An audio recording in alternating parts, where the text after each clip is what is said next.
मोहनपुर विधानसभा आमचाइनि गजारिया गामियाव हुकबा नायखुनि साक्तार मुंबाय संसदाखा माइकाई मुं सामुंबतां आ सामुंबतांव मानरिखा आमचाइनि एमएलए एबा हास्तिनि हुकबाताई हुकबा खाजेरनि हामफ्राय मन्त्री रतनलाल नाथ लगियो तंखा मोहनपुर ब्लक पंचायत समितिनि चेयरमैन राकेश देव ताई आमचाइनि हुकबा नायखुनि अफिसार आ जरावो मंत्री रतनलाल नाथ कक साना थाङै हुकबा खालाय रगनो चिनि चामुंनो सोनामनाय आफां हुकबाताई हुकबा खालाय हामख्रायनि बागै हापां जुदा जुदा तांबतां खालाय तंगो आवे बाक्सा बिनी ताई गुबुननि बोखानि कौरनबो सायखना रेखा মন্ত্রী রতনলাল নাথ কর্মসূচিটা হলো আমরা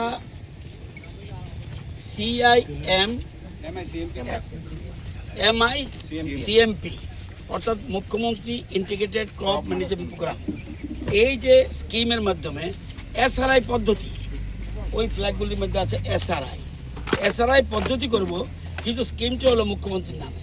তো আজকে আমরা আমাদের টোটাল মোহনপুর এসের আন্ডারে 4200 কানিতে আমরা এই এমআইসিএমপি অনুসারে স্কিমে কাজ করব।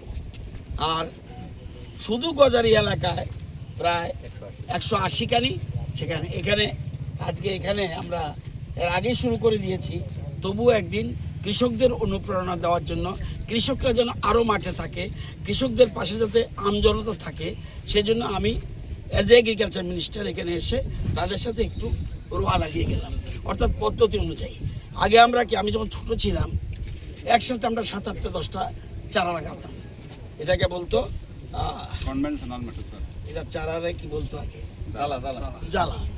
তো এখন জ্বালাই, কিন্তু চারাটা পদ্ধতি অনুযায়ী দিতে হবে। আমি মনে করতাম ছোটকালে যে যত বেশি রোয়া লাগাবো তত বেশি ধান উৎপাদন হবে। এটা কারেক্ট না। কারেক্ট হলো আমি 2টা বা 3টা, সর্বাধিক 3টার মধ্যেই আমাদের একটা গোছা লাগাতে হবে।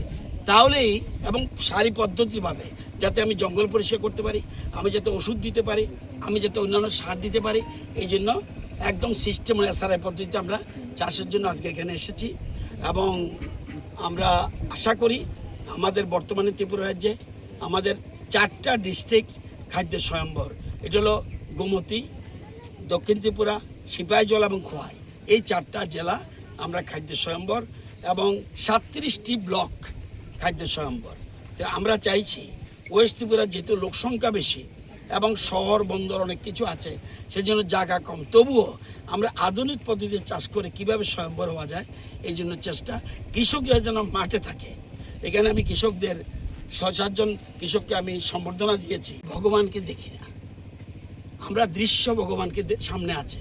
আর ভগবান যেটা বলে মন্দিরে থাকে সেটা অদৃশ্য, একটা আকার দিয়ে রাখে ঠিকই, কিন্তু সেই জন্য রবীন্দ্রনাথ ঠাকুর বলেছেন যে মন্দিরে পূজার থেকেও ওই যারা জমিতে চাষ করছে, রাস্তায় কাজ করছে, শ্রমিক যারা, তাদের কাছে সেখানে ভগবান আছে।